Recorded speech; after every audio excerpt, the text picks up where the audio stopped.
that will be useful to have today are blocks, if you have blocks, a stretchy band, if you have a stretchy band, and if you don't have a stretchy band, you could be creative. A long, flexible thing that you can put under your foot and press into will be great to have. And if you have cushions, I think cushions are always useful. They may be useful today. Stretch your right leg out. Bring the foot of your left leg somewhere along the inside of that right thigh. And then turn your body to face over your extended leg. We're prepping for Janu Shirshasana here. So hands can be wherever you like them. And come into a fold to the degree that it works for you. So this is a fold. Coming down lower is a fold. You're, folded in half essentially right at the hips here. And this can be a really deep stretch for hamstrings. So check in, really notice what you're feeling. Maybe flex your right foot to bring some engagement there into all of your leg.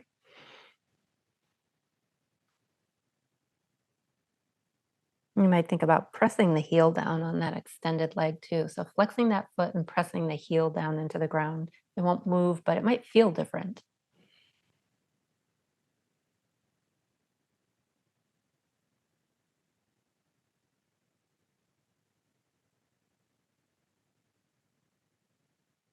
And when you're ready, come on up and switch to the second side. So extending your left leg, bringing the sole of your right foot somewhere along the inside, that extended leg. Setting yourself up by turning your body to face your extended leg, flexing that foot, maybe pressing that heel down into the ground and folding forward to the degree that feels right to you today. And as always, it doesn't have to be perfectly still. You can shift around, kind of checking out how that sensation moves as you move your body, just slowly and gently noticing, where do you feel a stretch or any other sensation.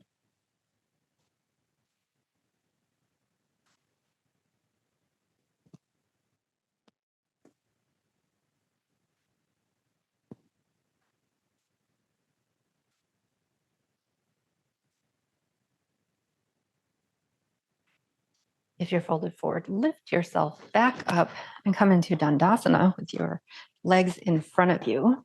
Bring your hands somewhere behind you, and then place the soles of your feet on the floor. So your knees are bent, facing up. You're supporting yourself with your hands. See if you can lengthen up through your back so you're not rounding and you're not arching, but you're in a fairly neutral for you position in your back. And then see about lifting one leg up so your shin is pretty parallel with the ground. And then maybe see about lifting the other one up. And if having both of them up feels like your back starts to kind of arch or round too much, you might try one and then the other. Either option is great. And your hands can remain on the floor. You might bring them behind your knees, or you could bring them alongside your knees, depending on what feels best to you. But really think about engaging your lower core in particular here to kind of keep you supported. And making sure you're breathing, so not holding your breath. Trying out the options that work for you today. And then if your hands are up, you can bring them down. If your legs are up, you can bring them down. Maybe widen your feet, try a few windshield wipers.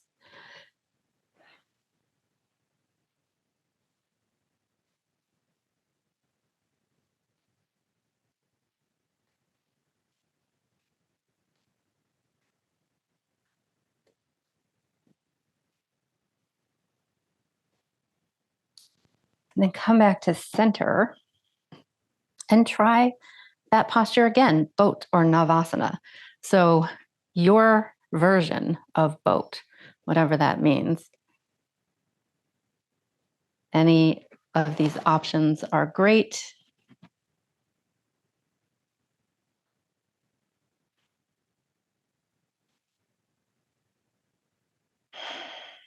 Making sure whatever option you're trying out, you can breathe freely during that option as you're holding the posture.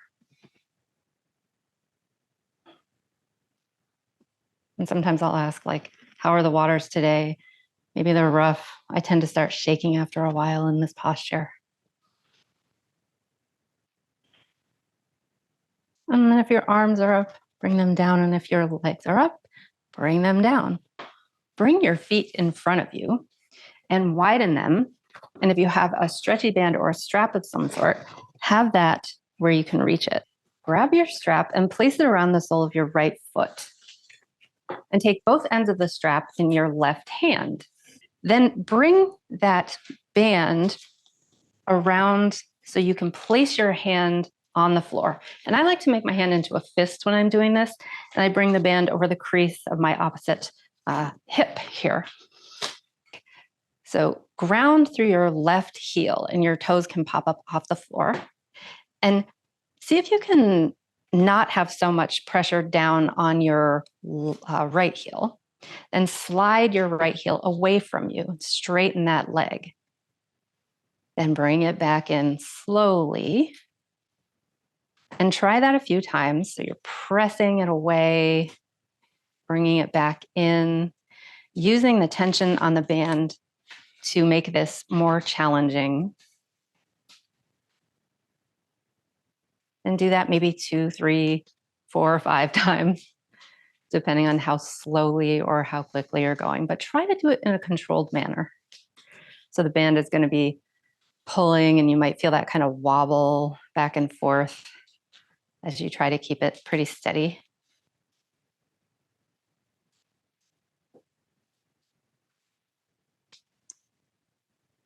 And the next time your leg is stretched all the way out, hold it there for a moment and notice the position of your legs. So this leg is bent, hips are bent, that leg is out.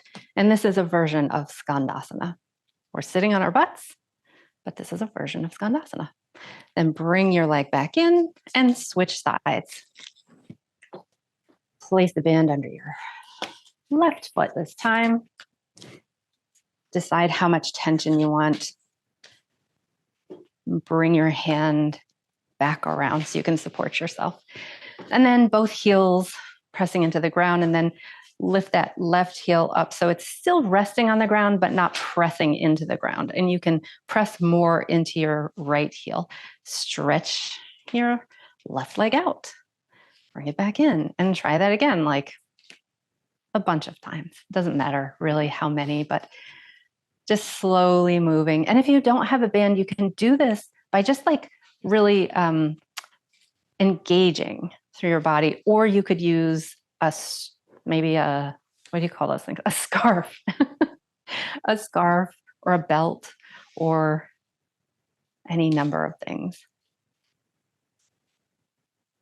or an imaginary band.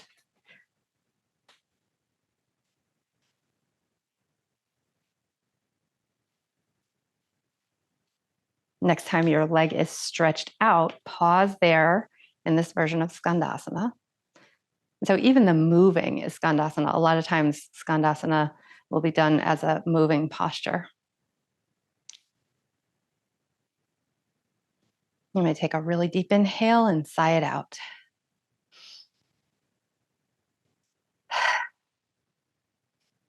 And then bring your leg back in.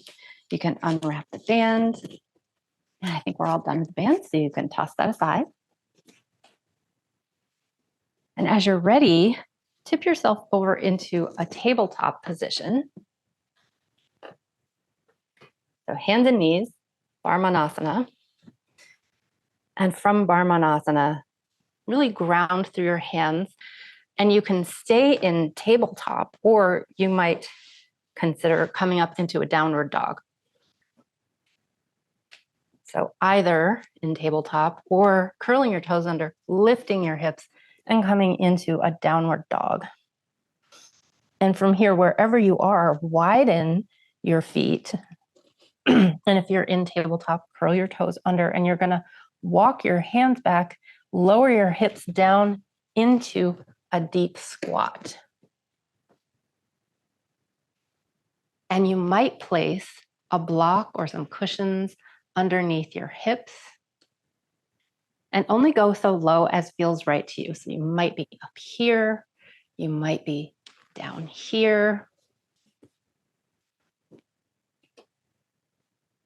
And you might keep your hands on the ground, or you might place your palms together and bring your elbow to the inside of your knees. And just really engage through your legs to support you here.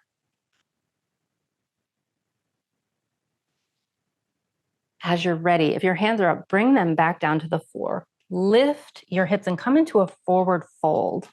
So straighten through your legs to the degree that that works for you. Pause in your forward fold, maybe finding a little movement, maybe being still. And then decide if you'd like to roll up or if you want to come up with a flat back. And that's going to just kind of depend on how your back is feeling today. Sometimes I can roll up and it feels great. Sometimes I really need to come up with a flat back. So just notice what is true for you, what's going to work for you today. And take your time once you're up. If you feel dizzy, you can squeeze your palms together. Sometimes that can help. And then take your time coming to a wide-legged-ish position in the middle of your mat, facing the long edge. You can do anything you want with your hands, but maybe you bring them to your hips. And so in my notes, I just want to mention that I'm calling this sassy hip revolution. So just your hips out to one side and then swing them around to the other side, going backward and then forward, and then just around in a circle. And find some buoyancy in your knees and your ankles here. So you want your joints to be giving in this motion. And maybe channel your sassy inner war god. And once you've gone in one direction, reverse and go in the other direction a few times. I forgot to mute my phone and someone's texting. It's probably my family making breakfast plans 4 hours away from me.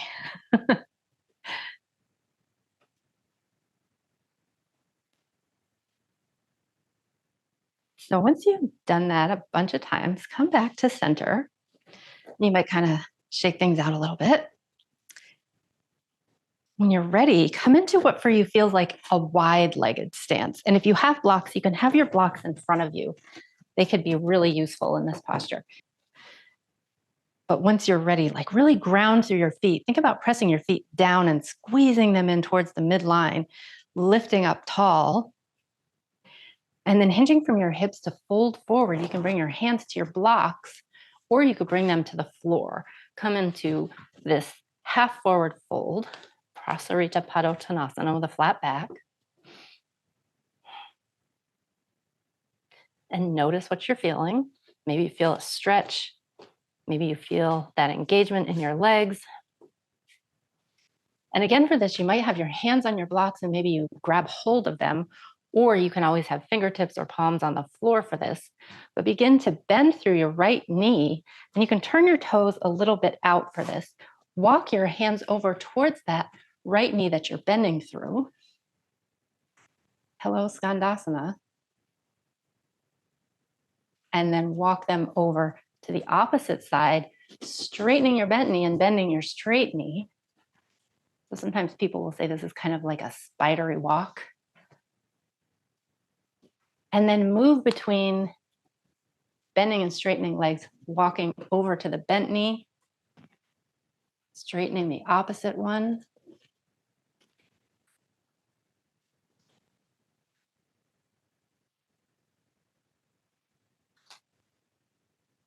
Moving at your own pace, no rush. And you can continue like that. Or another option would be the next time you're on the first side, you might consider lowering your hips down so it kind of meets that heel on your lower leg, and your toes on that straight leg will pop up. And only if this really works for you. And if going that low works for you, you might move back and forth a couple of times like that. And my heel tends to lift up on my bent knee when I'm doing this. Sometimes it doesn't. So again, like really checking in with what's going on in your body today. And staying high is a really great option. So hips high or low.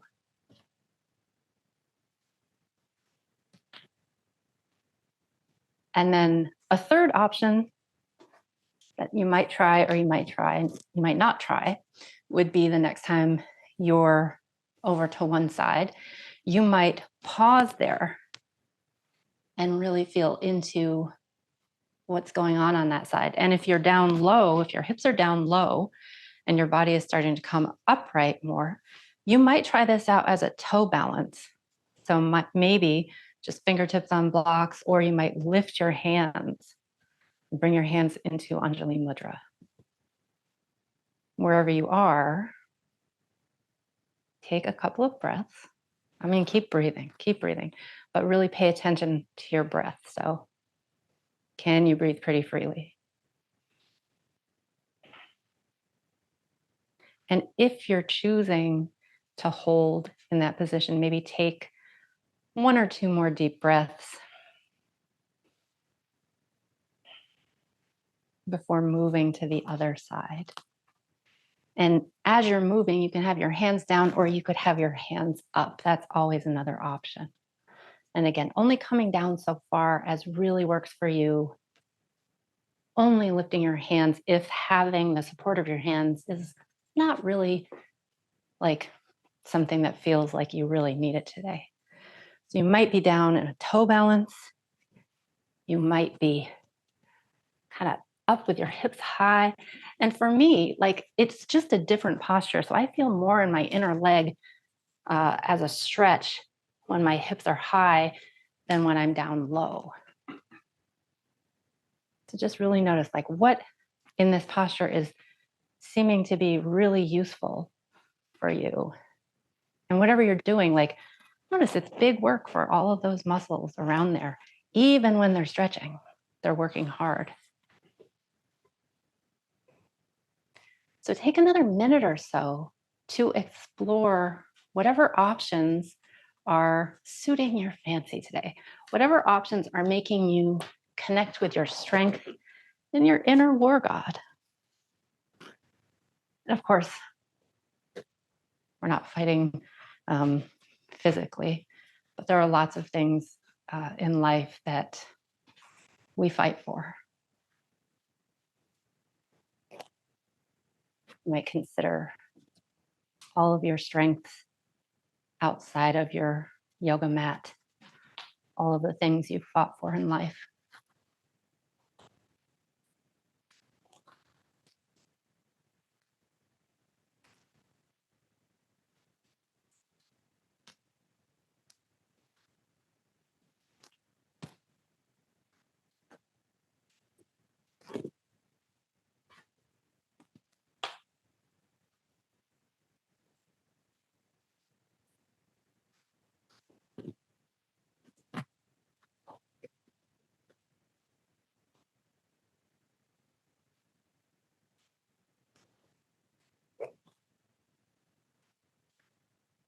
Awesome.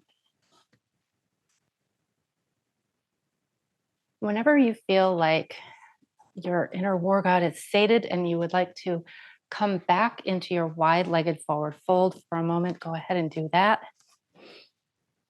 And here you might be here with a flat back. You might have your head and your body hanging down, relaxing your neck. As you're ready, make your way back up to standing. Taking your time, going slowly, maybe pausing with a flat back. Coming back up, maybe pressing your palms together. And then you can toe heel your feet in, or step them in, or hop them in, whatever feels right. Pause in mountain pose and just notice, like, how are you feeling? If you want to close your eyes, you can. If you want to keep them open, you can.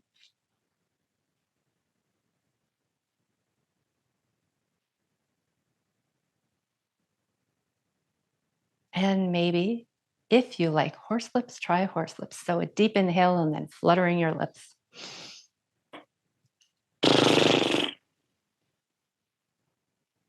Maybe do that a couple of times. And horse lips is kind of funny, but it's also really settling for our nervous system. So it's a great thing to practice at any time. When you're ready, make your way down onto your mat any way you like. Maybe if it feels good to you, you roll your spine down, coming into a forward fold. If not, you can skip that and come down any way you like. If you're in your forward fold, bring one knee down and then the other knee down. And then two options. If you are uncomfortable in child's pose, you can skip child's pose, but that's number one option. So widen your knees, bring your big toes together, send your hips back towards your heels, stack your hands to make a pillow or put a pillow down and rest your forehead down.